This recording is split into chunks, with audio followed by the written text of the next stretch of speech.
بسم اللہ الرحمن الرحیم۔ ایک حدیث عام طور سے ایک واقعہ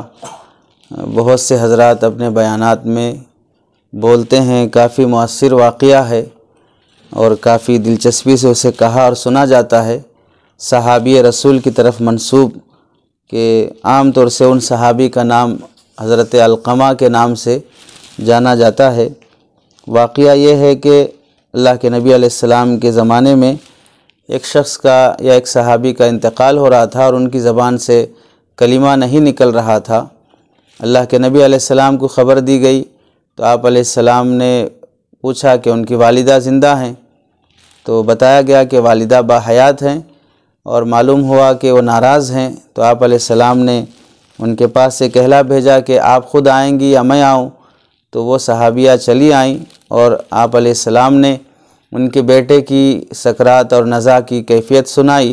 اور اس کے بعد یہ فرمایا کہ اسے کلمہ نہیں نکل رہا ہے، تم اسے معاف کر دو۔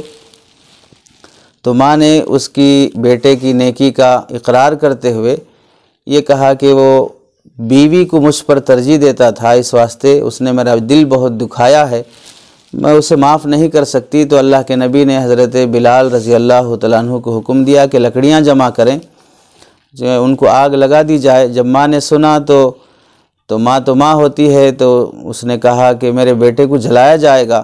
آپ علیہ السلام نے فرمایا کہ دنیا کی آگ بہتر ہے جہنم کی آگ سے۔ تو پھر ماں نے جب معاف کر دیا تو اس کی زبان سے کلمہ نکلا اور وہ انتقال کر گئے۔ اللہ کے نبی نے ان کی تجہیز تکفین کا انتظام کیا۔ نماز سے فارغ ہونے کے بعد، تدفین سے فارغ ہونے کے بعد فرمایا کہ ماں جس سے ناراض ہے، زمین آسمان اس سے ناراض ہیں، جنت اور آسمان کے فرشتے اس سے ناراض ہیں، اس کی کوئی نیکی اور عبادت قبول نہیں ہے۔ اس طرح کی روایت تفصیلی طور پہ بیانات میں بیان کی جاتی ہے، کئی حضرات نے بیان کیا ہوگا یا سنا ہوگا۔ اس روایت کی سلسلے میں ہم ایک کتاب جو فی الوقت ہمارے سامنے ہے، غیر معتبر روایات کا فنی جائزہ، جس کی محقق ہیں حضرت مولانا طارق امیر خان صاحب، جامعہ فاروقیہ کراچی کے متخصص فی الحدیث ہیں، اور اس پر پوری نظر ثانی کے ساتھ حضرت مولانا سلیم اللہ خان صاحب رحمۃ اللہ علیہ نے بڑی تفصیلی مقدمہ اس پر تحریر فرمایا ہے۔ کافی محنت اور تحقیق سے یہ کتاب لکھی گئی ہے۔ اس میں اس روایت کی اور اس واقعے کی تحقیق کا جو خلاصہ ہے، اور یہ روایت کئی کتابوں میں لکھی ہوئی ہے، بیان کرنے والے جو بھی علماء ہیں انہوں نے اپنی طرف سے بیان نہیں کیا ہے۔ ویسے یہ واقعہ شعب الایمان علامہ بیہقی کی، اور الضعفاء الکبیر علامہ عقیلی کی، دلائل النبوہ بیہقی کی، اور ایسے ہی تاریخ دمشق ابن عساکر کی، التدوین فی تاریخ قزوین عبد الکریم علامہ قزوینی کی، مختلف کتابوں میں یہ واقعہ لکھا ہوا ہے، اور اس واقعے کو اردو میں نقل کیا گیا، اور اردو سے واقعہ بیانات میں چلتے آیا ہے۔ لیکن چونکہ تحقیق کی روشنی میں یہ واقعہ ثابت نہیں ہے، اور یہ واقعہ موضوع اور من گھڑت کہا گیا ہے، محدثین کی تحقیق کی روشنی میں حضرت امام احمد بن حنبل رحمۃ اللہ علیہ کے فرزند بیان کرتے ہیں کہ اس واقعے کو اور اس حدیث کو میرے والد نے اپنی کتاب میں نقل نہیں کیا، چونکہ اس کے جو راوی ہیں ابو الورقا، یہ مجروح، متروک اور کذاب راوی شمار ہوتے ہیں، اس واسطے ان کی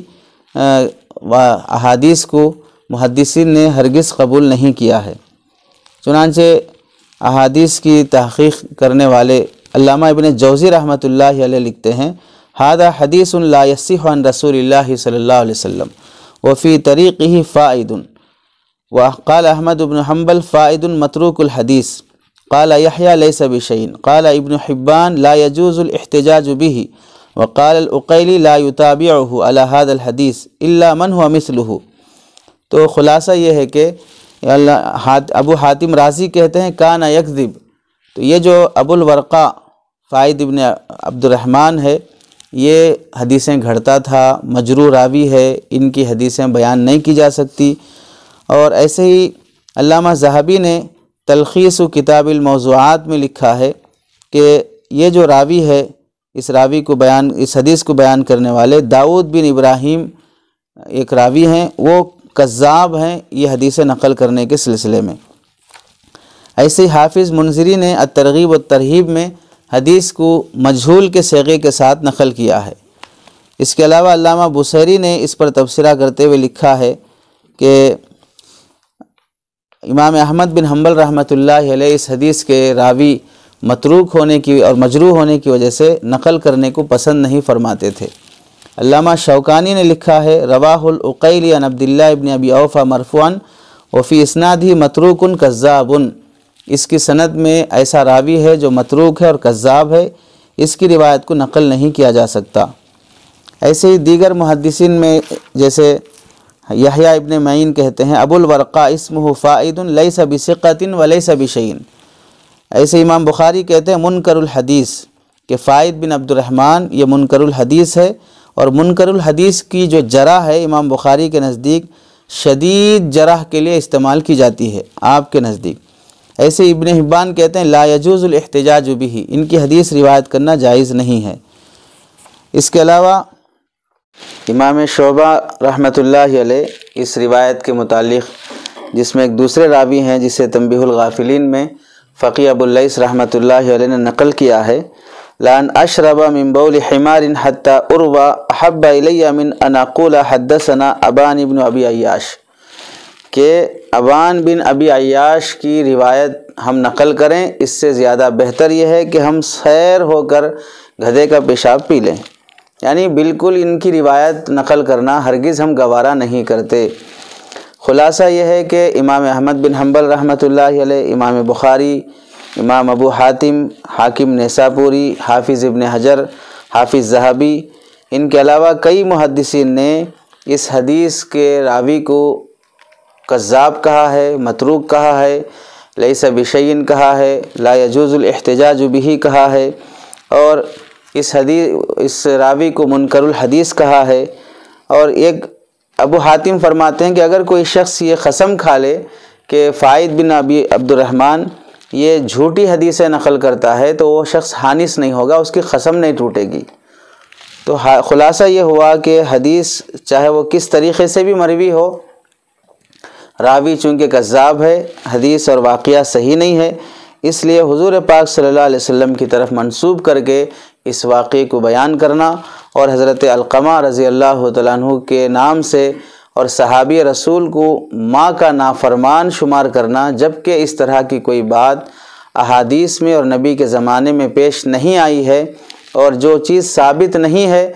یعنی بلا وجہ کے کسی صحابی کو ماں کا نافرمان بنا دینا اور پھر ان کی زبان سے کلمہ نہ نکلنا، اس طرح کے تفصیلی واقعے کو نبی اور صحابی کی طرف منسوب کر کے بیان کرنا محدثین کی تحقیق کی روشنی میں جائز نہیں ہے، اس سے احتیاط کرنی چاہیے۔ ایک طرح سے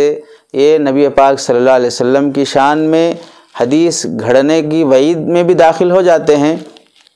اور دوسرا اللہ کے نبی علیہ السلام کے صحابی کی شان میں بے ادبی بھی ہو جاتی ہے کہ جس صحابی سے ماں کی نافرمانی نہیں ہوئی ہے ان کو ماں کا نافرمان شمار کر دیا گیا ہے۔